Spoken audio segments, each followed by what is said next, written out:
우리나라에 이제 개인정보보호법이라고 하는 법이 있습니다. 개인정보보호법이라고 하는 법은 2011년에 만들어졌고요. 그러니까 한 10년 정도 된 법인데 법이 만들어진 기간을 고려하면 너무나 뭐랄까 일상화된 그런 감이 있습니다. 근데 흔히들 하는 어떤 질문 중에 하나가 개인정보 보호하고 프라이버시하고 뭐가 다르죠?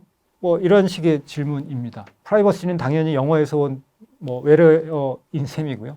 이제 생각을 해보시면 이제 개인정보 보호라고 하는 거는 개인정보 보호법이 있고요. 어떻게 보면 그런 실정법, 법에 있는 조항의 내용과 조금 더 와닿는 그런 것이라고 할 수가 있겠습니다. 그래서 이제 개인정보 보호라는 거랑 프라이버시 관계를 아마 다들 또 달리 이제 생각들을 하실 텐데 개략적으로는 개인정보 보호를 하는 것의 목적이 프라이버시 보호에 있다. 대체적으로는 이로부터 프라이버시를 보호한다라고 하는 게 무엇인지 하는 이제 질문으로 이제 가보겠습니다. 프라이버시에 관한 논의의 출발은 이제 어떻게 보면 이 1890년에 논문이 나온 거 제일 중요한 것으로들 언급을 합니다. 미국의 이제 하버드 러 리뷰라는 학술지 초창기인데요. 이제 그때 논문이 나온 것이 제목이 이제 The Right to Privacy라고 아예 프라이버시권이라는 이제 이런 제목을 가지고 논문이 생겼고요. 이 저자들이 이 프라이버시라고 하는 게 중요하다라고 주장을 하면서 근데 내가 법률가로서 기존의 법을 쭉 봤는데 우리가 생각하는 이 프라이버시라고 하는 거를 기존의 법이 보호를 제대로 못 해주고 있는 것 같다라고 하면서 프라이버시 보호가 별도의 어떤 권리로서 인식이 되고 인정이 돼야 된다. 이런 취지의 주장을 합니다. 사실은 굉장히 많은 논의와 논란의 가능성을 내포하고 있는 것이 시대가 바뀌면서 프라이버시 보호의 실질적인 의미가 무엇인지가 계속해서 바뀌고 있습니다. 1890년에 이 논문이 나오게 된 배경도 사실은 그 점에서 되게 중요한데요. 19세기 말에 이런 것들이 있었습니다. 카메라가 개발이 되고 또 카메라가 굉장히 크고 들고 다닐 수가 없는 거였다가 들고 다니는 것도 가능해진 시대로 바뀌어가고 있었습니다. 사진을 스튜디오에 와서만 찍는 게 아니라 내가 집에 있는데 찍히게 되는 가능성이 열리게 되는 겁니다. 그리고 그와 동시에 사회적으로 옐로우 저널리즘, 황색 저널리즘, 가십 이런 것들이 퍼지게 되는 그런 매체가 등장을 하기 시작을 했습니다. 사진기라고 하는 이제 그 당시로서 획기적인 발명품. 그래서 기술이 이렇게 변하고 있었고요. 그와 동시에 언론이 이제 만들어지고 변화해가면서 그런 가십이 뭐 루머 뭐 이런 것들이 이제 퍼지게 되는 그런 매체들이 이제 나타나게 되는. 그래서 이걸 약간만 추상화해서 보면 지금 21세기에도 이렇게 좀 비슷한 면이 있는 겁니다. 뭐 소셜 미디어, SNS가 막 이렇게 활성화되고 이런 것들이 내가 옷장 안에서 그러니까 집 안에 되게 구석진 곳에서 소곤소곤 얘기한 그런 거는 그 한두 명 사이에 듣고 끝나는 거였는데 이게 갑자기 집 꼭대기에서 막 동네 사람들하고 막 소리 지르는 거나 마찬가지 형국으로 되는 그런 식의 상황들이 나타나고 있다라고 이 저자들은 이게 이 당시 19세기 말 기준의 어떤 새로운 기술 현상, 새로운 사회 현상으로 인해서 이런 일이 이제 가능하게 된 것 같다. 그래서 이게 경우에 따라서는 되게 피곤한 상황이 될 수가 있고 별도의 프라이버시 권리로 혼자 있을 권리라고 하는 실질적으로는 그런 의미로서 프라이버시권을 인정을 할 필요가 있다. 이런 주장을 했던 겁니다. 그래서 이때 이후로 그러면 right to be let alone이라고 하는 이런 권리를 어떻게 이제 재해석해서 바라볼 것이냐. 이런 것들이 이제 20세기 넘어와서 또 21세기 와서 계속해서 재해석을 하게 된 것이고요. 이제 그걸 조금 더 적극적으로 이제 인공지능 빅데이터 시대 프라이버시를 어떻게 볼 거냐 하는 면에서 이제 몇 가지 이제 추가적으로 생각해 볼 거리인데요. 첫 번째는 이 인공지능 빅데이터 시대 이제 개개인 입장에서는 무기력함을 느끼게 되는 측면이 있습니다. 그 이유 중에 하나가 내가 하는 디지털 공간 안에서의 활동 내역 이런 데이터들은 너무나 작은 단편적인 데이터인데요. 그런 데이터를 가지고 이 기업들이 뭘 할 건지 또는 정부가 뭘 할 건지 이런 생각을 해보면 사실은 정보 자체로는 큰 의미가 없는 게 대부분이고요. 근데 그런 정보들이 다 모여져서 총합이 된 다음에 전체적으로 보면 거기에 상당한 의미를 가지게 되는 그런 측면이 있고요.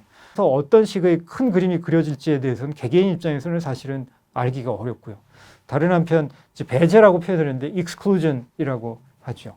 인터넷 브라우징을 하면 광고가 뜨는데요. 광고가 일종의 맞춤형 광고로 뜨게 됩니다. 그러면 나한테 이런 광고가 떴는데 내 주변 나랑 친한 사람한테도 똑같은 광고가 뜨나? 그럼 거꾸로 내 주변 나랑 친한 사람들한테 이런 식의 할인 광고가 뜨는데, 배너 광고가 뜨는데 나한테는 안 보여지는 건 아니야? 뭐 이런 식의.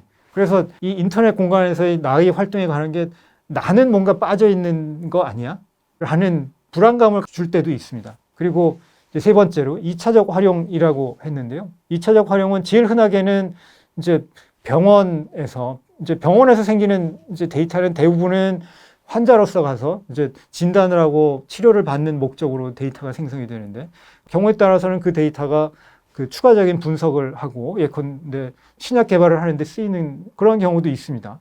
유용하게 쓰일 수도 있지만 경우에 따라서는 당사자는 모르는데 당사자가 딱히 원하지 않는 방향으로 데이터가 쓰이게 되는 이제 그런 경우도 있을 수가 있습니다. 그래서 이런 경우는 개개인 입장에서는 파악은 어려운데 무슨 일이 벌어지는지 대체로 모르게 되는 그런 상황이라고 이제 말씀을 드릴 수가 있겠습니다. 그리고 이제 또 다른 측면의 이제 한계 내지 문제라고 할 만한 거는 구조적인 문제라고 표현을 했는데, 이제 프라이버시로 인해서 문제가 또는 침해가 생기면 그 침해가 무엇인지 파악하기가 쉽지 않은 경우가 많고 또 가시적이지 않은 경우가 많습니다. 예를 들면 이런 겁니다.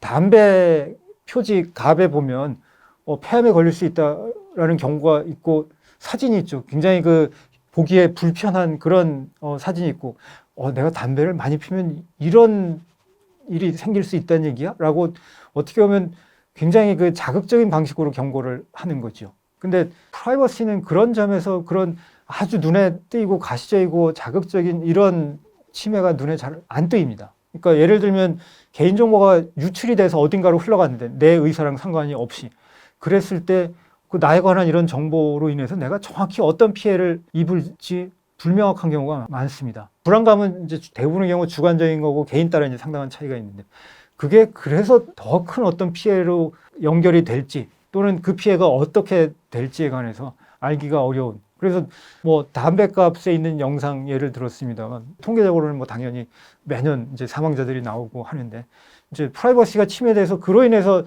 죽었다 막 이런 식의 얘기는 안 나오는 거죠. 프라이버시 침해라고 하는 게 뭐 추상적이기 때문에 크게 생각하지 않는. 그래서 프라이버시는 그런 식의 한계가 있습니다. 지금 기업에서 당장 예컨대 동의를 받아서 정보를 수집한 다음에 무슨 정도로 쓰는지 설명은 되지만 그게 한 반년 있다가 1년 있다가 어떤 일이 벌어질지, 아까 이제 총합, 애그리게이션이라고 그랬는데 그게 모인 다음의 결과가 어떤 것이 될지에 관해서는 개개인 입장에서 파악이 어렵고요.